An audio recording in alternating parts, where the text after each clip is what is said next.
नमस्कार साथियों। आज बात करूंगा maintenance department related all document with example. आप ये भी कह सकते हैं maintenance department related full course. इसमें फुल कोर्स होगा और डिटेल में समझेंगे इसे हम विद एग्जांपल के साथ। आइए साथियों देखते हैं इसमें कोर्स क्या रहेगा। इसमें कोर्स रहेगा 20 डॉक्यूमेंट्स रहेंगे, आपके स्क्रीन के सामने आ रहेंगे। ये सारे एक्सेल में रहेंगे और हम डिटेल में समझेंगे इनको।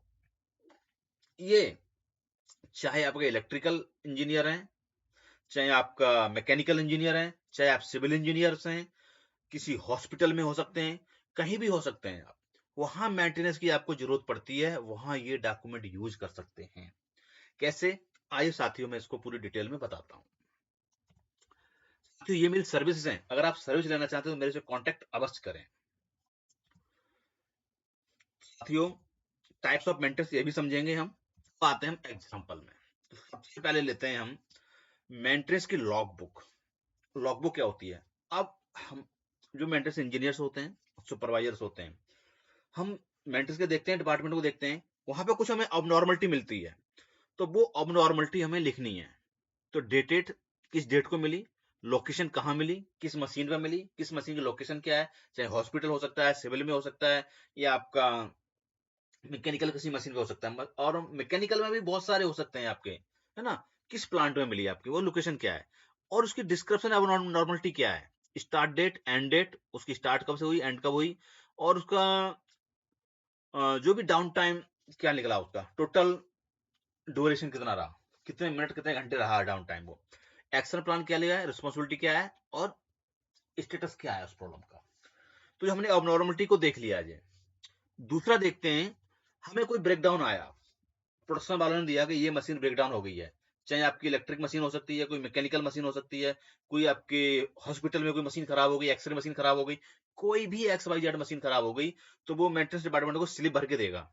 तो वो डिपार्टमेंट का नाम रहेगा, जहाँ सीरियल नंबर रहेगा, और उस मशीन का नाम रहेगा, स्टार्ट डेट कब हुई, शिफ्ट कौन सी थी, और टाइम क्या था।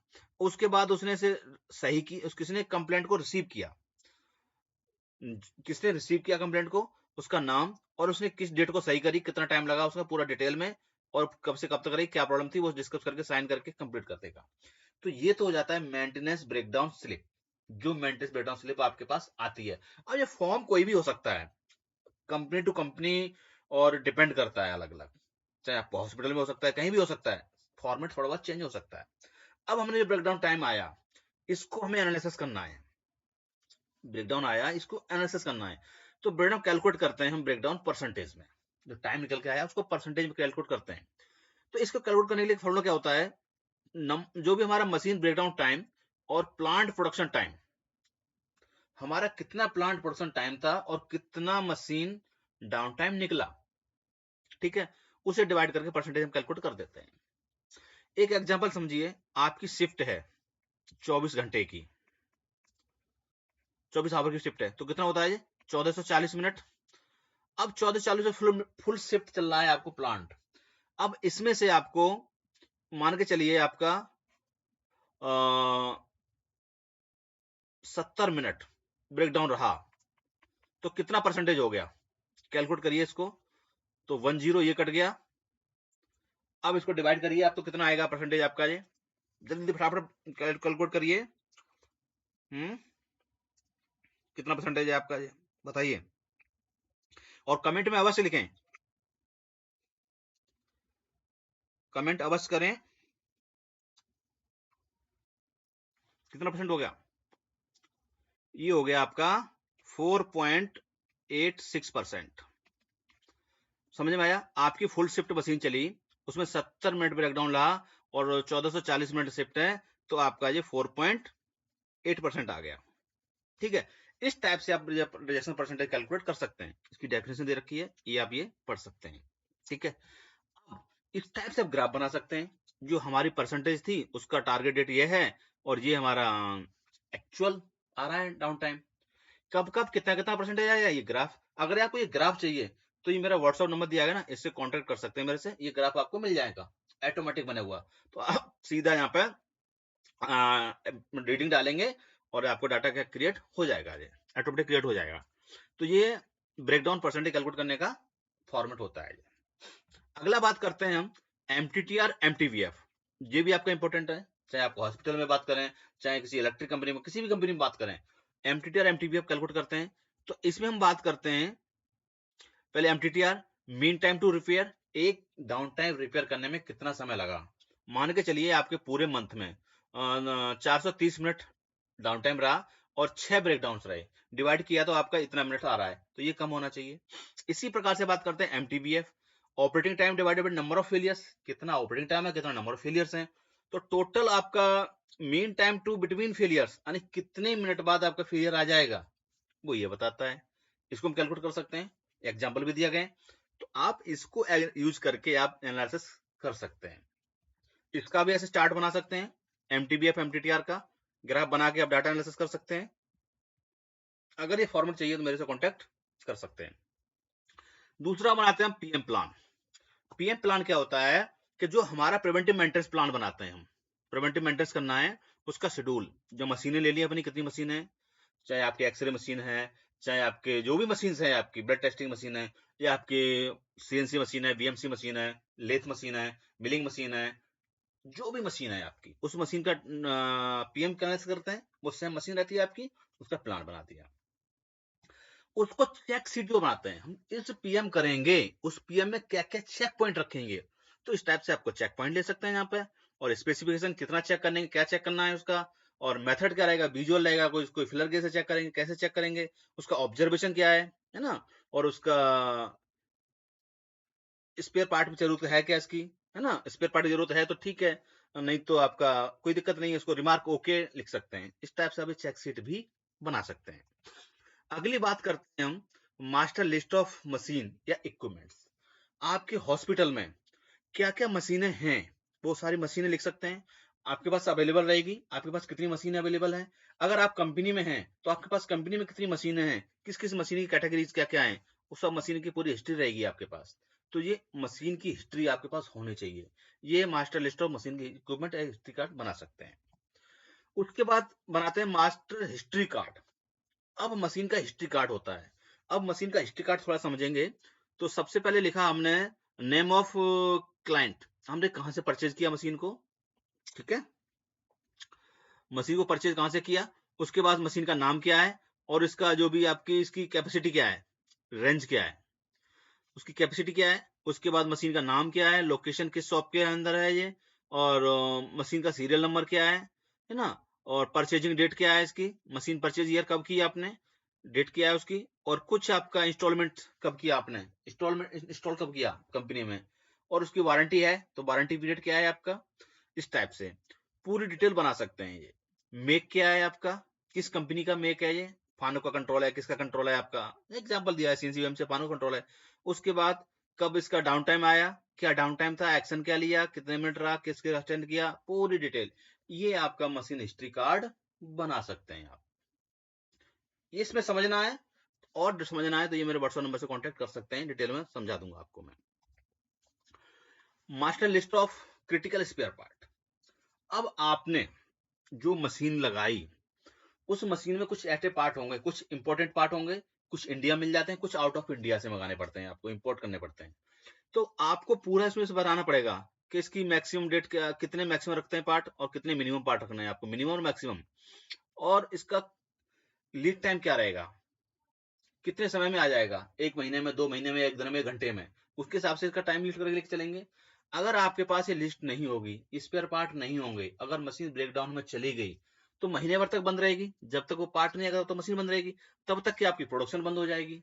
तो कैसे प्रोडक्शन करेंगे, तो इसके लिए आपको master list of critical spare part होना बहुत जरूरी है। जो क्रिटिकल पार्ट्स हैं वो आपके पास अवेलेबल होना चाहिए, स्टॉक में होना चाहिए, क्योंकि वहां से पार्ट लो, चेंज कर दो, फिर नया पार्ट मंगा लो, तब तक वो पार्ट आएगा, तब तक पास मशीन चल रही है आपकी, और जब तक वो होगी पार्ट तब तक एक्सपेरिमेंट पार्ट पड़े रहेंगे। तो ये चीज है, तो ये लिस्ट इस टाइप से बना सकते हैं। तो इसके क्या फायदा होते हैं आपको, जो मशीन के ब्रेकडाउन टाइम्स हैं वो रिड्यूस होते हैं और समय कम लगता है। अगला आता है कैलिब्रेशन रिकॉर्ड्स। जो भी मशीनें हैं उन सबका कैलिब्रेशन भी होना जरूरी है। तो कैलिब्रेशन करते हैं ना इसमें हम, तो कैलिब्रेशन के पूरा डिटेल रहता है, इंस्ट्रूमेंट का डिटेल्स, इसको हम बोलते हैं master list of equipments, measuring equipments, या कैलिब्रेशन रिकॉर्ड्स। कुछ भी कह सकते हैं। तो इसमें से जो भी इंस्ट्रूमेंट लिया उसका आईडी नंबर क्या है, इक्विपमेंट नंबर क्या है, आईडी नंबर क्या है। जैसे आपके गेजेज होते हैं, कुछ इंडिकेटर्स होते हैं, उनका एक कैलिब्रेशन कराते हैं आप, उन सब की हिस्ट्री, लोकेशंस, कहाँ पर क्या है, किस मशीन में लगा हुआ है, वो सब डिटेल रहती है आपकी। उसके बाद आपके डिपार्टमेंट का एमआईएस। एमआईएस बहुत जरूरी है कि किस डेट को कितना ब्रेकडाउन आया, है ना। एमटीटीआर क्या चल रहा है, ब्रेकडाउन परसेंटेज क्या चल रही है, एमटीपीएफ क्या चल रहा है, टोटल ब्रेकडाउन कितना आया, टोटल टाइम कितना लगा, मंथली क्या है, कब कब ब्रेकडाउन आया, कितने कितने परसेंटेज का ब्रेकडाउन रहा, आप इसमें एनालिसिस कर सकते हैं। ये भी डैशबोर्ड बनवाना चाहते हैं तो मेरे से कांटेक्ट कर सकते हैं, ये डैशबोर्ड भी आपको मैं बना के दे देता हूं मैं, ठीक है। तो ये नंबर दिया गया, इससे कांटेक्ट करके मेरे से जुड़ सकते हैं। अगला बात करते हैं मशीन ब्रेकडाउन रजिस्टर। जो मशीन में ब्रेकडाउन आए उसको एनालिसिस करने के लिए डाटा चाहिए हमें, तो वो ब्रेकडाउन रजिस्टर भी आपको बना सकते हैं। अब जब आपने ये रजिस्टर बना लिया, पूरा डिटेल में लिख लिया ये सारा, ये अब इसमें क्या लिखेंगे आप देखो, मैं बता देता हूँ एक बार आपको। देखिए साथियों, machine number, machine breakdown date, ship time, breakdown time, ये सारी चीज लिख ली है आपने, डिटेल बना लिया आपने।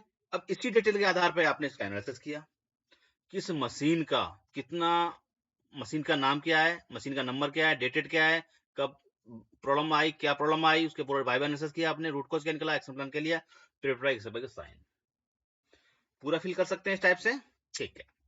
नेक्स्ट साथियों, ये नेक्स्ट है हमारा प्रोसीडर्स। ब्रेकडाउन हैंडलिंग करने के लिए प्रोसीडर्स क्या रहेगा। देखो साथियों, पहले प्रोसीडर दिखाता हूं, इस टाइप से प्रोसीडर होते हैं, हर कंपनी के अलग अलग प्रोसीडर्स होते हैं, ये प्रोसीडर्स आप बना सकते हैं। तो आप देख पा रहे हैं प्रोसीडर में पूरा ऑब्जेक्टिव क्या है आपका, ऑब्जेक्टिव्स, उसके बाद स्कोप, प्रोसेस ओनर कौन रहेगा इसका, और आपके कुछ प्रोसेस परफॉर्मेंस इंडिकेटर क्या रहेंगे, और किस क्लोज में क्या डॉक्यूमेंट्स रहेंगे, पूरे पूरे डॉक्यूमेंट्स हिस्ट्री देख सकते हैं आप, ये सारी डिटेल आपको देख सकते हैं, बना सकते हैं। तो ये सब एक्टिविटी आपको चाहिए तो ये मेरे से भी ले सकते हो और ये बना भी सकते हो इसको, ठीक है। इस टाइप से आपको ये प्रोसीडर से भी बनाना होता है। तो ये हमने प्रोसीडर बना लिया। सबसे पहले देखा हमारा ऑब्जेक्टिव्स क्या है, उसके बाद स्कोप क्या है, स्कोप बना लिया, और इसके रिस्पॉन्सिबिलिटीज क्या है, ये सब लिख लिया हमने। उसके बाद रिकॉर्डेड क्या है, वो सब एक्टिविटी लिख ली हमने, रिपोर्ट, है ना, ये सब एक्टिविटी लिख ली हमने। उसके बाद प्रोसीडर फॉर प्रिवेंटिव मेंटेनेंस का बना लिया हमने इसी टाइप से, ये हमने बना लिया प्रोसीडर फॉर प्रोडक्टिव मेंटेनेंस। उस अब ये तो आप देखो बना सकते हो, अलग अलग कंपनियों का अलग अलग रहेगा, आपको एक कॉमन समझाया गया है, आप ये बना सकते हैं ये, ठीक है। प्रोडक्टिव मेंटेनेंस के लिए, प्रिवेंटिव मेंटेनेंस के लिए, ठीक है, स्क्रीनशॉट ले ले और इसको आप पढ़ के बना सकते हो आप, ठीक है।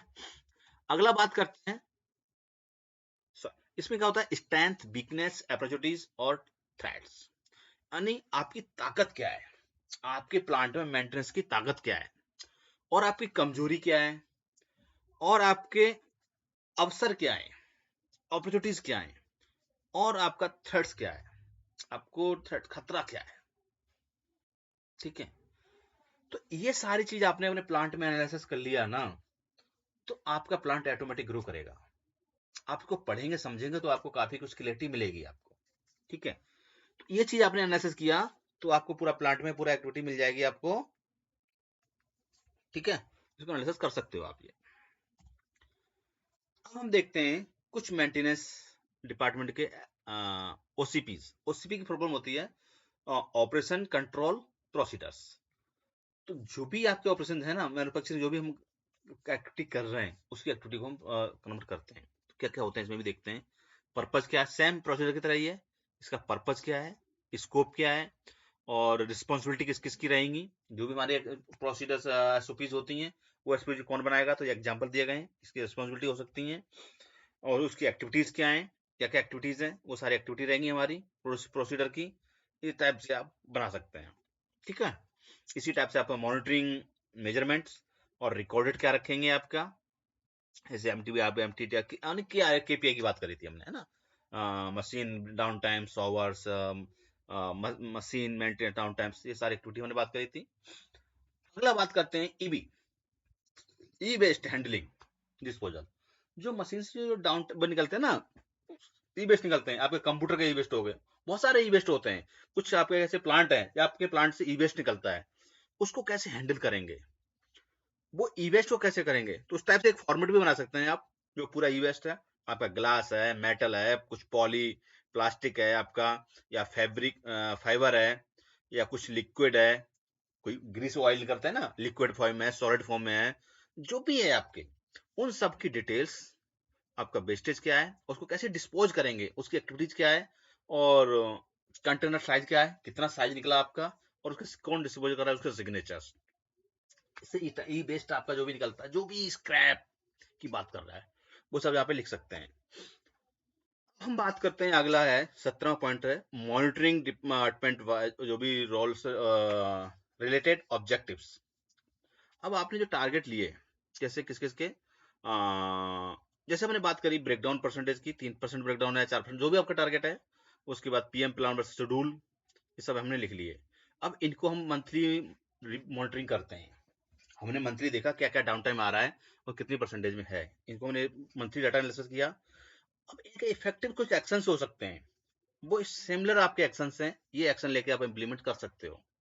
तो ये आपकी रिस्पॉन्सिबिलिटीज कौन है, इसकी एक्टिविटीज के हम ये बना के इंप्लीमेंट कर सकते हैं इस चीज को, ठीक है। तो ये सारी एक्टिविटीज हो गई। उसके बाद होता है मेंटेनेंस वर्क परमिट। तो जो मेंटेनेंस का काम चल रहा होता है ना, हमें वर्क परमिट भी लेना पड़ता है आपको।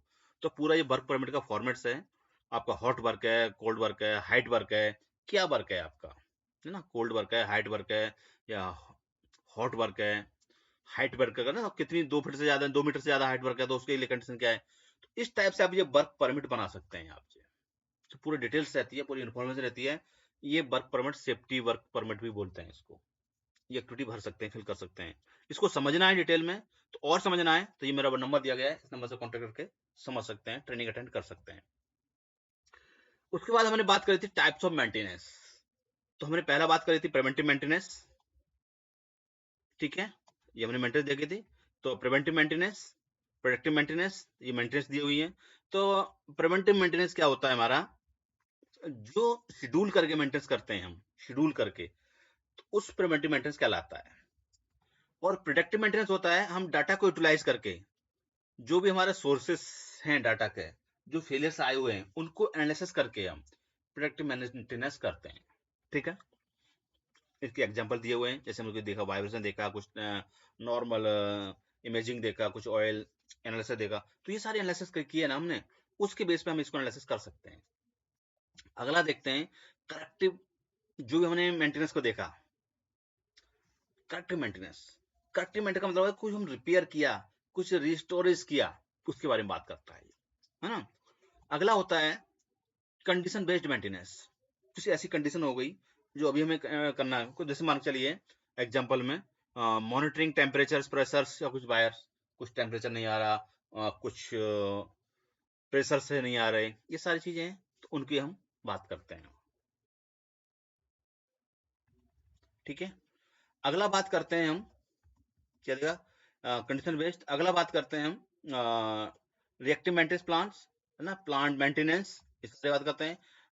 कुछ इमरजेंसी का कोई मेंटेनेंस आ गई आपकी, अचानक से कोई वायरिंग टूट गई, कुछ वायर फूट गई, कुछ मोटर खराब हो गई आपकी, है ना, तो मोटर आपको भरनी पड़ेगी, ये सारी चीजें हैं आपका। टीपीएम बहुत इंपॉर्टेंट टूल है ये, TPM. TPM total productive maintenance, पूरी मशीन का रख रखाव, पूरा मेंटेनेंस करते हैं इसमें हम, पूरी डिटेल में समझते हैं। इसको हम ऑटोनोमस मेंटेनेंस भी बोलते हैं, है ना। एक ऑपरेटर भी इसको मेंटेनेंस करता है, तो एक चेकलिस्ट दे देती है, उसके हिसाब से वो चेक करता है। कुछ होता है आपका डिफरेंट मेंटेनेंस। तो ये सारे मेंटेनेंस थे, ये अपने समझे। साथियों ये वीडियो कैसी लगी कमेंट करके अवश्य बताएं, ठीक है। और ये मेरा सीवी है, अगर आप अपनी कंपनी में कुछ मेरे को एक्टिविटी करने का मौका देते हैं तो अवश्य आपको मौका दें, और हम आपको कुछ हेल्प कर सकते हैं, वो हेल्प पूरी करेंगे, ठीक है। ये मेरी ट्रेनिंग्स हैं, ये ऑनलाइन ट्रेनिंग और ऑफलाइन ट्रेनिंग है, ये ट्रेनिंग मेरे से ले सकते हैं, ठीक है। तो साथियों मेरे से अवश्य जुड़े। Okay, thank you very much.